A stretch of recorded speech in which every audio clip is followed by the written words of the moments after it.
They didn't fall in love at first sight. In fact, they barely looked at each other during the ceremony. Bound by tradition and polite indifference, Ayaan and Leena entered their arranged marriage with no promises, no sparks, just a quiet agreement to try. But sometimes love doesn't arrive with fireworks. Sometimes it slips in through quiet nights, shared tea, and the slow unraveling of secrets. This is not the story of how they got married. This is the story of how they fell in love, after the vows were already spoken. Hello family, welcome to Storytime with Imzi. Please subscribe and like. It means the world to us. Also share this video to your friends and loved ones and turn on post notifications so you don't miss future videos from us. Thank you as you do so. Sit back and relax as we dive into the story. The jasmine garlands hung heavy in the humid air, their scent mingling with the sharp tang of incense and the quiet hum of 1,000 whispered judgments. Leena adjusted the edge of her deep red dupatta, her fingers trembling ever so slightly as she stared into the mirror framed with marigolds. Her mother hovered nearby, tucking stray strands of hair behind her ear and murmuring blessings in a voice too sweet to be sincere. "You look like a goddess," her mother said, voice thick with pride and expectation. Leena gave a faint smile, the kind you wear when you know everyone is watching. Outside, the temple bells rang, slow and deliberate, as if to remind her that time was still moving forward, even if she wasn't sure she wanted it to. Across the courtyard, in a separate room, Ayaan stood in front of an ornate mirror, his gold-trimmed sherwani uncomfortably stiff around his shoulders. He tugged at the collar again, earning a swat on the hand from his cousin. "You're going to ruin it before you even walk down the aisle," the cousin scolded, then grinned. "You'll be fine. She's beautiful, smart, and your families match like puzzle pieces."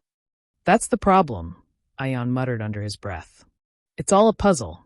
I'm just not sure I'm the right piece." He didn't hate the idea of marriage. He didn't hate Leena either. In fact, what he remembered of their 2 brief, orchestrated meetings was perfectly pleasant. She was poised, articulate, gorgeous even. But she had looked at him the way one might study a resume. Competent, decent, entirely unremarkable. And now they were going to spend the rest of their lives together. The wedding hall bloomed with color and sound, rich silks, golden lights, laughter spilling like water from every corner. The stage was draped in strings of fairy lights and roses. Everything was beautiful, as it was meant to be. Leena walked down the aisle on her father's arm, her face calm and unreadable beneath the veil. Ayaan watched her approach, standing tall, his jaw clenched behind a smile that wasn't quite reaching his eyes. When their gazes met, there was a moment, brief blinking, when neither of them looked away. As they sat for the rituals, the pundit's voice echoed around them, ancient and powerful. Leena folded her hands in reverence, Ayaan followed. They performed every step perfectly, the garlands, the vows, the fire. Each gesture choreographed, passed down through centuries, recited like a script they'd had no hand in writing. When it was time for the Mongol Sutra, Ayaan hesitated for the tiniest of seconds, then reached for the necklace. His fingers brushed the nape of her neck as he tied it. She flinched, not from discomfort but surprise. It was the first time he had touched her. It felt oddly intimate, despite the room full of eyes. After the final blessing, they stood side by side, strangers dressed as partners, greeted by a sea of cheers and camera flashes. Everyone wanted a photo. Everyone wanted to know what they were feeling. Leena answered with the smile she had practiced. Ayaan's hand rested gently on hers, unsure whether to hold it or let it go. In the car that whisked them away from the celebration, silence bloomed like a third passenger. Leena stared out the window, watching the city blur into shadows. Ayaan sat beside her, fingers tapping on his knee in some silent rhythm. "I suppose," she said finally, her voice barely above a whisper, "this is the part where we say something profound." He looked at her, the corners of his mouth twitching. "I was just trying to remember how to breathe." Her laugh was quiet, but genuine. For a moment, the tension thinned. Then the car turned, the headlights sweeping across their new home. Their new life. Their marriage had begun, but love, if it was coming at all, had not yet arrived. The house was beautiful. Not extravagant, just elegant, polished, and pristine. Ayaan's parents had spared no detail furnishing the place before the wedding, wanting their son and new daughter-in-law to begin their life with comfort. Yet as Leena stepped through the doorway for the first time as a wife, it didn't feel like a home. It felt like a stage. Her bangles chimed softly as she walked in, the sound bouncing off the white walls and polished floors. Ayaan trailed behind her, carrying 2 suitcases, one his, one hers. He placed them near the staircase and straightened up, rubbing the back of his neck awkwardly. "This way," he said, gesturing toward the guest room. "You can take this for now, unless you prefer the master bedroom." Leena glanced at him. His tone wasn't cold, but it wasn't warm either. Careful. Measured. They were both walking on glass. "I think the guest room will be fine," she replied, brushing a loose strand of hair behind her ear. "Just until we figure things out." "Right," he said quickly. "Yeah, of course." He paused, hands in his pockets, then nodded and disappeared upstairs. That was the rhythm of their first week. 2 people living parallel lives in the same house, sharing meals at the same table, but never really sharing anything at all. The mornings were quiet. Ayaan left early for work. Leena brewed tea for herself and scrolled through job listings she never applied to. She had been a rising marketing strategist in her previous city. Now everything was on hold, frozen in the amber of newlywed limbo. They ate dinner together most nights, sitting across the table like diplomatic guests. They passed the salt. They asked about each other's day. The conversations were polite, composed, and forgettable. One night, Ayaan offered to cook. "I'm terrible," he warned, setting a bowl of overboiled pasta on the table. "But I figured you could use a break from takeout." Leena took a bite, raised an eyebrow. "You weren't kidding." Ayaan laughed. It was the first genuine sound between them in days. Leena laughed too, hand over her mouth, half surprised she could still find humor in all this. Still, the silence always came back, heavier at night, when the house settled and the hum of the fridge became the loudest sound. Sometimes, Leena would hear Ayaan pacing above her, his footsteps slow and thoughtful. Sometimes, he would hear her singing softly in the shower, unaware he was listening. They weren't unhappy, but they weren't anything else either. One evening, a framed wedding photo arrived by courier. Their parents had picked the most flattering one. Ayaan placing the Mongol sutra around her neck, Leena smiling shyly, the light catching in her eyes. It looked romantic. They stared at it together, standing in the hallway. Ayaan cleared his throat.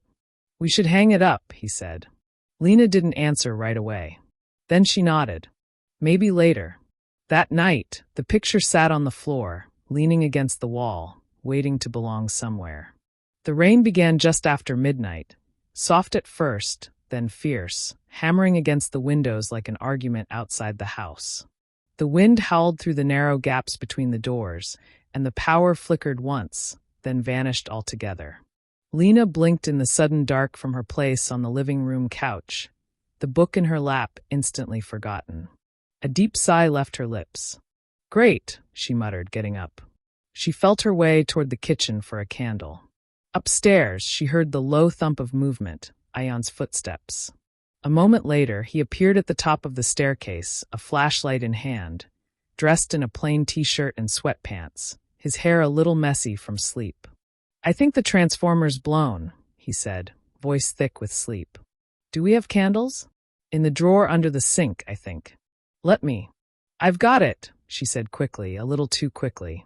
Their eyes met for a beat before he gave a small nod and stayed on the landing, watching as she searched. She found 2 half-burned candles and lit them with a match. Their dim glow softened the house's sharp edges, casting long shadows on the walls. "I always imagined marriage would involve candlelight," she joked dryly, setting the candles on the dining table. "I just thought there'd be music. And maybe less storm." Ayaan smiled faintly and walked downstairs. "Well, this is cheaper than a fancy dinner." There was silence for a moment. Then they both laughed, and this time it felt easier. Less like strangers laughing together, more like people discovering they didn't mind the quiet between them so much anymore. As the wind roared outside, They sat on opposite ends of the couch, a blanket tossed between them like an unspoken truce. The flickering candles cast a golden sheen over Ayaan's features. He looked relaxed in a way she hadn't seen since the wedding. "Did you always want to get married like this?" Leena asked suddenly. He hesitated. "Arranged, you mean?" She nodded. "No," he said honestly. "I always imagined I'd fall in love with someone in some ridiculous, cinematic way. You know, running through an airport or a bookstore moment or something." She smiled. "So dramatic. I blame Bollywood. And yet here we are. No airport. No bookstore. Just a storm and half a bowl of cold pasta. I guess real life doesn't wait for the script." They both looked at each other then. Not just glanced, looked. Past the wedding clothes, past the rehearsed rituals, past the awkward politeness of the last few weeks. Leena pulled her knees up on the couch and rested her chin on them. "I didn't expect to feel so displaced." "You mean like a guest in your own life?" "Exactly." Ayaan nodded, quiet for a moment. "You know, I haven't unpacked most of my things yet. My room still feels like a hotel." She gave a small laugh. "At least hotel rooms come with slippers." He looked at her then, his expression softening. "I'm sorry, Leena. I know this isn't easy for either of us." "It's not about easy," she said, her voice low. "I just don't want to feel like we're pretending forever." The wind outside had calmed slightly, and in the gentle lull, something shifted between them. Not love, not yet, but a shared understanding. A crack in the cold. Ayaan got up and disappeared briefly into the kitchen. When he returned, he had 2 mugs of tea. "Here," he said, offering her one. "It's not perfect, but it's warm." She took it, fingers brushing his. "That's a start." It was a citywide blackout that evening. No lights on the street, no hum of appliances, just the endless patience of candlelight and a stillness neither Leena nor Ayaan were used to. They had nowhere to be, nothing to distract them. And for once, it didn't feel uncomfortable. After dinner, instant noodles they both claimed to hate but finished anyway, they ended up in the living room again, drawn to each other by circumstance, and maybe something quieter too. The silence between them wasn't heavy tonight. It was waiting. Ayaan sat cross-legged on the rug, one elbow resting on the coffee table, flipping through an old deck of cards he'd found in a drawer. "You play anything?" he asked, holding up the deck. Leena smirked. "Rummy. Badly. Perfect. I lose with flair." They played 2 rounds in the flickering candlelight. Leena won both, not because she was good, but because Ayaan got distracted halfway through each game trying to remember the rules. "You're awful at this," she teased, sipping from her now cold tea. "I'm here to build your confidence," he said with mock solemnity. "I'm doing a great job." She chuckled. It was such an ordinary moment, yet it felt oddly intimate. No ceremonies, no expectations, just 2 people in mismatched pajamas learning how to be near each other without holding back. After the game, she leaned back against the couch, stretching out her legs. The room had grown quieter. The candle on the table burned low. "You ever think about what your life would have been like if you'd said no to this?" she asked suddenly. Ayaan looked at her. Not startled, just thoughtful. "Yeah," he said after a pause. "Sometimes. But the truth is, I don't know what I would have chosen instead." "Not really." She tilted her head, curious. "You didn't have someone? Before?" "Not seriously," he admitted. "A couple of things that fizzled. Mostly because I got in my own way. I tend to overthink." Leena smiled slightly. "And now you're married to a stranger." "Not a stranger," he corrected. "Just someone I haven't learned how to be honest with yet." The words hung in the air like mist, delicate and real. She looked down at her hands. "When I was younger, I told myself I'd only marry for love. I had this whole idea, romantic chaos, mad declarations drama. Something wild and unforgettable. And then, I met someone when I was 24. I thought he was it. We were together for 3 years." She paused, lips tightening. "But when I got a promotion that moved me to another city, he said I was too ambitious, like that was a flaw. Said I was changing. That love should come before ambition." Ayaan's brow furrowed. "So you left?" She nodded. "I packed everything in one night. Never looked back. But after that, I stopped trusting my own instincts. I stopped believing I'd know when it was right. So, when my parents suggested this match, I just said yes. Maybe out of exhaustion. Maybe curiosity. Maybe hope, Ayaan added softly. They both went quiet again. The candle finally burned out, leaving only the soft blue of the moonlight spilling through the window. The darkness wasn't as lonely as it had once felt. I'm sorry that happened to you, Ayaan said, his voice low, sincere. And thank you for telling me. I don't know why I did, she admitted. I don't usually talk about that. Maybe it's the blackout, he offered. Everything feels softer in the dark. She smiled. For the first time since their wedding, Ayaan felt like he could see her. Not just the bride from a framed photo or the polite woman across the table, but the real person. Strong, complicated, imperfect. And in that soft, flickering space between confessions and comfort, something opened. Not quite love, but its outline. Leena didn't expect to feel it. Not this soon, not this strong. But there it was. Jealousy. It snuck up on her like a shadow, quiet and unwelcome. She had gone to drop off Ayaan's lunch at his office. A small gesture she wasn't even sure he'd appreciate.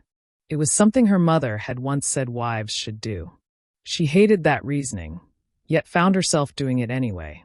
Part of her, deep down, simply wanted to see him in his world. The receptionist greeted her politely and called him down. As she waited, she caught sight of Ayaan through the glass partition of the office lounge, laughing with a woman, a tall, elegant woman in a fitted navy dress. Leena didn't know her, but she didn't have to. The easy way the woman leaned in, the way Ayaan smiled at something she said, head tilted just slightly, it was familiar. Familiar in a way Leena had never seen him be with her. Ayaan looked up and spotted her then. His expression lit up, his steps quickening as he came out to meet her. "Hey," he said, genuinely surprised. "You didn't have to come all the way here." "I was nearby," she lied smoothly, handing him the tiffin. "Thought you might like real food for a change." His smile warmed. "That's thoughtful. Thanks." The woman from earlier passed by, waving. "Tell your wife she's a saint. You haven't stopped complaining about the cafeteria biryani for a week." Ayaan laughed. "Guilty." Leena offered a neutral smile in return. It wasn't much, but it was enough to end the interaction. As they walked out of the building together, silence slipped between them like fog. Ayaan didn't seem to notice. "That was Mira," he said casually. "We used to be on the same project team. She's funny. One of the few people here who actually gets my terrible jokes." "Right," Leena said. "You okay?" he asked, glancing at her. "Fine," she replied, a bit too fast. He didn't push. Back home, Leena tried to ignore the tight feeling in her chest. It was absurd, wasn't it? She had no claim over his past, and certainly not over how he smiled at people. But still, it bothered her. Not because Mira was beautiful or charming. It was because Ayaan had smiled with his eyes, not just his mouth. She had never seen him do that with her. Later that evening, Ayaan found her in the kitchen, sleeves rolled up, elbow deep in vegetables. She hadn't cooked like this before, not since they'd moved in. The air was thick with the scent of garlic and turmeric. "You're going all out tonight," he said. "I had time," she replied without looking up. He leaned against the counter. "Something bothering you?" She paused, knife hovering over the chopping board. "No." He raised an eyebrow. She sighed, setting the knife down. "Okay, maybe. I just saw you with Mira today." His smile faded a little. "Ah, and she made you laugh," she said, folding her arms. "The kind of laugh that's not polite. The kind that feels real." "I laugh with you," he said carefully. "You smile with me," she corrected. "It's different." He looked at her then, expression unreadable.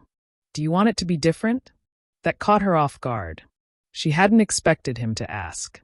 She hadn't even asked herself. "I don't know," she whispered. "Maybe I do." Ayaan stepped closer slowly. "I'm not in love with Mira, Leena. She's a colleague. That's all." "I know," she said, eyes meeting his. "That's not what I'm afraid of." "What are you afraid of?" "That you'll never laugh like that with me." That we'll go through this whole thing, married but never really knowing each other. Never letting it matter. There it was, out in the open. A fragile truth between them. He didn't answer right away. Instead, he picked up a slice of carrot and popped it into his mouth. You know, he said thoughtfully, you're pretty funny when you're mad. Leena rolled her eyes, but her lips twitched. And I'm trying, he added, his tone gentler now. Maybe not perfectly. Maybe slowly. But I am. She nodded barely, but her shoulders relaxed. They finished cooking together in the soft silence that followed. And later that night, when Ayaan laughed at something she said, really laughed, head thrown back, no filter, it wasn't because he had to. It was because he wanted to. And this time, he smiled with his eyes. It was Ayaan's mother who insisted on the weekend trip. You've both been working too much, she said over the phone, her voice crackling with maternal authority. A short retreat will do wonders. The Sharma family owns that cottage by the lake. Peaceful, private, perfect for newlyweds. Leena had raised an eyebrow when Ayaan told her. Let me guess, she said, arms crossed. Peaceful, private, and full of subtle pressure to act like a couple in love? Ayaan shrugged. It's only 2 days. We can fake it. But neither of them had the energy to resist. The week had been long. Between work deadlines and the fragile, shifting thing between them, they needed the quiet, even if it came with expectations. The cottage was tucked into a sleepy hillside, its white walls glowing in the afternoon sun. A wooden dock stretched into the still blue water, and tall grass waved lazily in the breeze. It looked like something out of a dream, or a romance novel. Inside, there was one bedroom. They didn't comment on it. Ayaan set their bags down and opened the windows. Leena wandered into the kitchen, touched the ceramic teapot on the counter, then peeked into the small sunroom filled with dusty books and silence. That first night, they cooked together, barefoot, quiet, warm. There was music playing low from Ayaan's phone, and the wine helped smooth the edges of their hesitation. They didn't talk about love or expectations. Just easy things, childhood fears, favorite books, the worst street food they'd ever eaten. I once ate a samosa so spicy I cried in front of a rickshaw driver, Leena confessed, laughing. Ayaan grinned. That's character development. After dinner, they sat on the porch, legs stretched out, sharing a blanket. The stars were clearer here, crisp against the dark sky. The lake shimmered in the moonlight like it was holding secrets. Leena glanced at Ayaan, his profile calm, lit silver by the sky. She felt it again, something small and tender unfurling inside her. Not obligation. Not fear. Something softer. I used to think, she said, that love had to be immediate.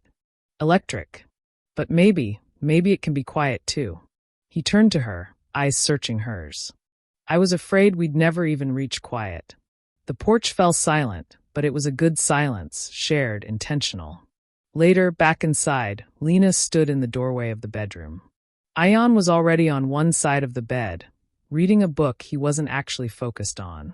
She walked over, paused, then lay down beside him. Their hands didn't touch, but their breathing began to match. And after a while, as she drifted into sleep, she felt his fingers graze hers under the sheet. Not holding, just a touch. An ask. She didn't pull away. The next morning, sunlight poured through the windows, warm and golden. Leena woke up to the smell of toast and coffee. She padded out into the kitchen to find Ayaan, hair messy, shirt wrinkled, humming off key. You're cooking again? She asked, amused. Attempting. Success not guaranteed. She laughed and leaned against the doorway, watching him. He looked up and smiled. There it was. The smile. Unforced. Real. Something shifted then. Tangibly. Like a curtain had been pulled back, and the world was suddenly full of light and color and terrifying possibility. She walked up to him slowly, deliberately, and kissed him. It wasn't dramatic. It wasn't even long. But it was honest. When she pulled away, Ayaan's eyes were wide with surprise, but soft open. You know, he murmured, voice husky. For a fake honeymoon, this is starting to feel a little real. Leena smiled. Good, she said. I think I want it to be. The morning after they returned from the cottage, the city felt different. Or maybe they did. There was a new stillness between them, gentle, tender, full of the unspoken. In the quiet hum of shared coffee, in the stolen glance across the room, in the slight pause before parting for work. They hadn't talked about what it was yet. They hadn't defined it. But it was there now. Real. And then, as if on cue, the past came knocking. It happened on a Thursday evening, when the sky was purple and brooding, and Leena was walking home from a nearby bookstore. Her phone buzzed. A name flashed on the screen she hadn't seen in over a year. Rohan. She stopped walking. Rohan, one new message. Hey, I heard you got married. I didn't think I'd care. But I do. Can we talk? Leena stared at the message, heart thrumming. She thought she would feel nothing. Instead, she felt a rush of old heat, anger, hurt, the confusion of being left to choose between ambition and affection. A man who once made her feel like she had to pick. She didn't reply. But the message sat like a stone in her pocket. That night, Ayaan was making dal clumsily and burning his thumb in the process. Leena laughed and kissed his forehead. He grinned, pulling her close by the waist. I missed you today, he murmured. She smiled, but her mind was distant. Rohan echoed in the back of her thoughts. Leena, Ayaan asked, sensing it. Everything okay? She hesitated and lied. Yeah, just tired. Later, after Ayaan fell asleep beside her, Leena crept out of bed, sat on the edge of the couch in the dark, and stared at her phone. She didn't reply to Rohan, but she didn't delete the message either. The next day, she ran into him. By chance. Or fate. Or some other inconvenient twist of timing. He was standing outside her old favorite cafe, leaning against a railing like he'd never left, like he belonged in her world again. His hair was shorter. His eyes, still the same, piercing, insistent. Leena, he said, his voice low and familiar. You look different. Married will do that, she replied, arms crossed. I shouldn't have said what I said. About your job. About us. He looked away. I thought letting you go was what you wanted. I thought you'd be happier without me. I was miserable for 6 months, she said, voice steady. Then I realized I deserved someone who didn't flinch when I grew. Rohan nodded. I was scared. You were going somewhere. I wasn't. They stood in silence. And then, softly, he said it. If you ever wonder if there's still anything here, I had to tell you. I'd take it back. All of it. If you said you wanted to try again. Leena looked at him. The man she'd once loved. The man who'd left a wound so clean it had almost felt surgical. He was sorry now. He was honest now. But it was too late. I'm not wondering, she said. That night, she told Ayaan everything. About the message. The meeting. The past. He sat still, listening. A subtle tightness around his jaw. I'm not upset you talked to him, he said after a long pause. I'm upset you didn't tell me. She nodded, eyes on her lap. I didn't know what it meant. I needed to figure it out alone. And did you? Yes, she said. I didn't choose you because I had no other choice. I choose you now. Not because we're married, but because of who we are when we're together. He looked at her then, really looked, and for a long moment said nothing. Then he reached for her hand. I need to hear that again, he said softly. Not as reassurance. Just because I think I've waited for it longer than I realized. Leena smiled, tears in her eyes. I choose you, Ayaan. This time, there was no silence between them. Only the warmth of something real being claimed. The wedding photo still sat on the floor of the hallway. It had never been hung. Neither of them had wanted to pretend that the moment captured in it had been anything more than ceremonial. Ayaan had tied the Mongol Sutra around her neck with all the grace of a stranger following directions. Leena had smiled the way you smile at polite obligations. Now, months later, they stood in front of it again, side by side, shoulder to shoulder. And everything had changed. It's not a lie anymore, Ayaan said quietly. No, Leena agreed. It's just the beginning of the story. Not the best part. He turned to her, brushing a strand of hair from her face. Do you think they'd understand? Our families? If we did it again on our own terms? She smiled, eyes glinting. Since when do we ask for permission? The second ceremony wasn't grand. There were no flower arches, no distant uncles flying in, no drones filming slow-motion twirls. Just a quiet garden near the city's edge, rented for the afternoon. Ayaan wore a simple kurta. Leena chose a yellow sari, sunlight woven into silk. Her mother raised an eyebrow at the informality, but didn't argue. Ayaan's father made a small speech about love being patient. Everyone clapped politely. But none of that mattered. Because when Leena walked toward him this time, she wasn't walking toward tradition. She wasn't walking toward expectation. She was walking toward him. And he was waiting, not because he had to, but because he wanted to. They exchanged vows that weren't in Sanskrit. They were messy modern, full of small admissions and real laughter. I vow to keep learning how to love you, Ayaan said, his voice a little unsteady. Even when it's hard. Especially when it's hard. Leena's hands trembled as she slid the ring on his finger. I vow to choose you, she said, her voice barely above a whisper. Every day. Not because I'm expected to, but because I can, and because I want to. They kissed, not shy, not staged. And when they pulled apart, the garden felt quieter somehow, full of stillness and beginning. Afterward, they walked home together, barefoot, shoes in hand, laughing about how much the priest had cried more than anyone else. They passed the frame store on the way. Ayaan paused and looked at her. Should we? Leena glanced inside, then back at him. Not for the old photo, she said. No, he agreed, smiling. For the new one. Back home, the hallway wall finally had something hanging on it. Not the moment they were married, but the moment they chose to begin. Together. Not out of duty, but out of love.